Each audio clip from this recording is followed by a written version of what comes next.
Gladys en Éxitos.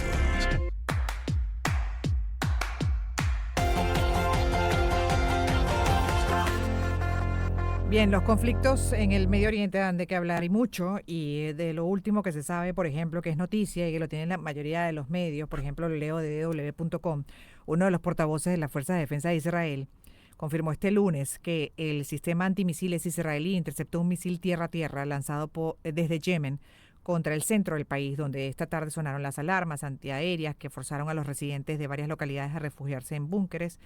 Em, bueno, es parte de lo mismo, porque además desde Yemen también vienen los ataques de la milicia Hezbollah, igual que de lo que es el sur de Líbano, sería el norte de Israel, de lo que es el grupo terrorista Hezbollah desde ahí muy activo y bueno, ya con respuestas por parte del Estado de Israel, incluso esa operación que ha sido muy comentada, de llegar a los líderes a través de su sistema de comunicación, que es los beepers, o también conocido como buscapersonas.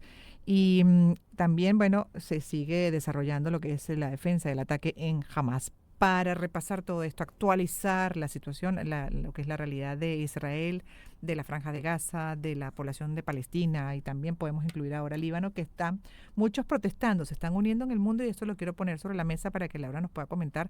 Ya hay muchos protestando en contra del Estado de Israel por lo que ha sido las consecuencias, obvio, de esta guerra y estos ataques para civiles, en el caso de la Franja de Gaza, de palestinos que están ahí instalados, y también en el caso del Líbano, de libaneses. Pero también hay un grupo importante que está cuestionando las acciones de Hamas, las acciones de Hezbollah, y considerando a Israel ya un aliado en este momento por los ataques que han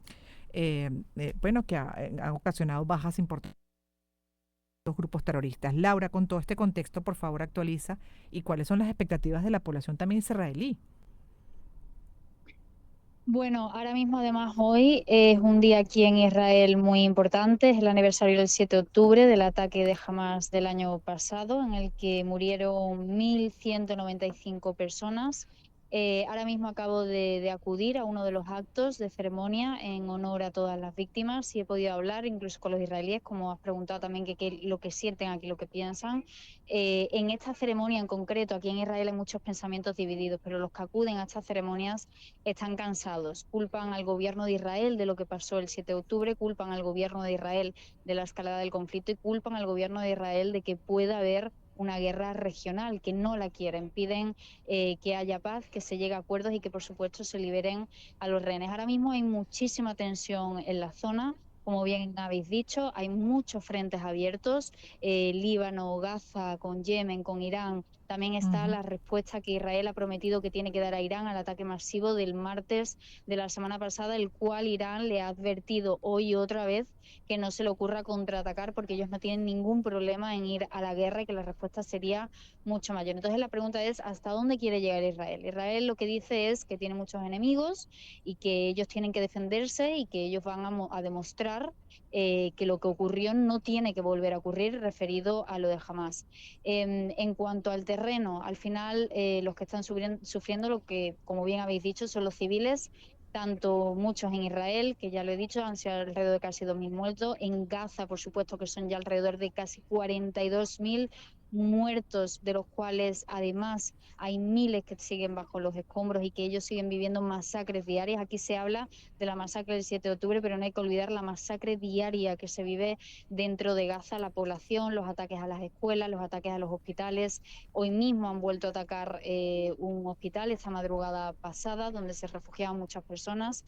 La falta de comida, la falta de agua, las enfermedades que está habiendo en Gaza, ahora ya no solo es ahí, también es en el Líbano. El sur del Líbano se está convirtiendo otra vez, como igual que Gaza, en destrucción. La capital también, ya no solo en los suburbios donde se encuentra el bastión de Hezbollah, también en el centro de la capital, en el corazón, se han atrevido también a atacar, pero es que no solo ahí, Cisjordania, que se olvida Cisjordania. Cisjordania, allí dentro tienen mucho miedo a convertirse en una Gaza 2. Hay incursiones, hay destrucciones en campos de refugiados, hay asesinatos. hay redadas, hay de todo, entonces hay como muchos frentes abiertos y lo que hay ahora mismo es una completa incertidumbre de qué puede llegar a pasar y hasta dónde está dispuesto a llegar Israel. Lo que sí están seguros aquí hoy en las ceremonias, he estado en donde se celebró el año pasado el Festival Nova, he estado también en Tel Aviv, he estado en el ataque con misil tierra-tierra aquí en Tel Aviv que ha lanzado Yemen hoy, todos asustados. Lo que está claro en este grupo de personas es que culpan al gobierno de lo ocurrido. Sí, ya hay un punto donde son tantas las consecuencias, además también lo inalcanzable del objetivo, lo que podría ser el objetivo principal por parte de Netanyahu, ¿no? Y de esa coalición, sobre todo ya de una derecha que está desde siempre, una derecha más extrema que está alineada a ver cómo acaba con este terrorismo en Gaza e incluso ir más allá sobre el tema de los territorios. Pero bueno, eso podría ser materia para otro programa. Lo cierto es que ya a él se le cuestiona por el hecho y algunos israelíes, según tengo entendido, lo que están clamando es por la recuperación de los rehenes que puedan estar quedando y bueno, quizás bajarle a ese objetivo que, bueno, por lo ideológico que es el Exactamente. conflicto es inalcanzable, ¿correcto? Exactamente, todavía quedan 101 rehenes en Gaza, de los cuales hoy se ha anunciado que uno de ellos está muerto, que lo secuestraron el año pasado en el Festival Nova, que iba a trabajar de fotógrafo allí, lo secuestraron.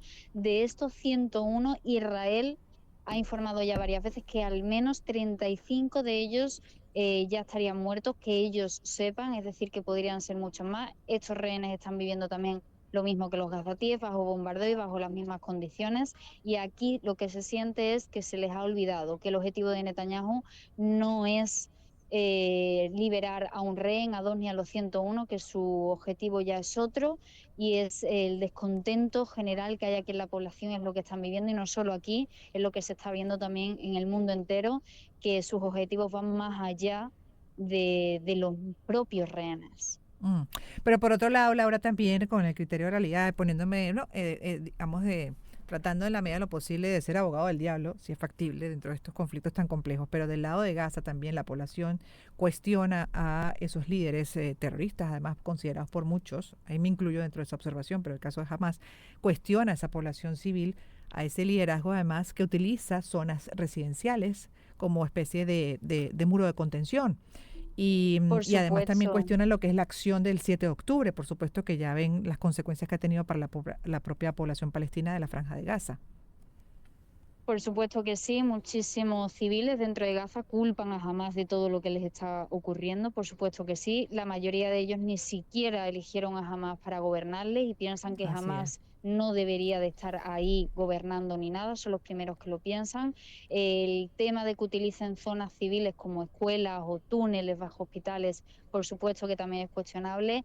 Y también es cuestionable aquí, por ejemplo, donde se habla que se encuentra la base del Mossad, también estaría rodeado de áreas civiles. Es decir, al final siempre acaban utilizando unos u otros civiles como barrera de contención o como escudo humano. Por Ujú. supuesto que en Gaza lo están utilizando, pero no solo ellos. Bueno, de hecho, si nos vamos más allá también, en el caso del Líbano, pues hay parte de esa población agotada con Hezbollah también. Y de hecho muchos iraníes en el mundo, más bien considerando en este particular momento del conflicto a Israel como aliado en esos ataques contra este grupo terrorista, ¿no? Y contra lo que ha Perdona, sido la autoridad de se ha Irán. cortado, perdón, ¿me lo podrías repetir? Ah, perdón, Laura, que lo que te decía, y ya para terminar, que también si vamos más allá, hay iraníes que están por el mundo, más bien ahorita aplaudiendo y apoyando la acción de Israel contra Hezbollah en el Líbano, y así también muchas de la población libanesa que están agotados de ese terrorismo o ese grupo, en este caso Hezbollah, y pues por supuesto si nos vamos también a Irán, muchos agotados de lo que ha sido el gobierno, ¿no? De los últimos años, un gobierno absolutamente autoritario, donde incluso se violan constantemente derechos fundamentales, ni hablar de los derechos de la mujer. Entonces, si analizamos Pues este conflicto, hay era una lo que te división iba a total. comentar, los derechos de la mujer, que en estos países la verdad que están demasiado olvidados. Un horror, un horror. De verdad que uno no deja de sorprenderse en pleno siglo XXI, Laura. Pero bueno, como Pero hablábamos sí, al inicio. efectivamente, en todos estos países que me estás nombrando hay un alto porcentaje de población que, por supuesto, están en contra de sus líderes, en contra de sus objetivos, en contra de de todo este conflicto y en contra de las maneras de gobernar. Es algo que se vive en muchos países, pero en esta región no Más. solo se vive, se palpa y lo viven día a día y lo sufren día a día también. Sí, nada fácil. Y además el origen ideológico, ¿ah? Lo que lo hace todavía mucho más Sí, complejo. lo hace todo mucho más complicado, mucho más complejo. Esto es una región muy compleja. Todo esto no empezó el 7 de octubre, empezó mucho antes, aunque todo el mundo piensa que empezó el 7 de octubre. El 7 de octubre lo que hizo fue detonar y derramar el vaso, pero todo Ujú. empezó mucho antes y es muy, muy complejo. Hay que remontarse mucho atrás para tratar de comprender, no de comprender a lo mejor, pero de saber los porqués de cada uno, para tratar un poco de analizar la situación y verla un poco con perspectiva, con perspectiva. Total. Eso es lo que, bueno, buscamos también contigo, Laura. Laura de Chiclana, corresponsal de guerra, justamente haciendo actualización a un año del ataque a Israel del 7 de octubre, de lo que ha sido esta guerra en el Medio Oriente, esta nueva etapa de guerra y que va escalando además. Gracias una vez más, Laura. Vamos a hacer una pausa.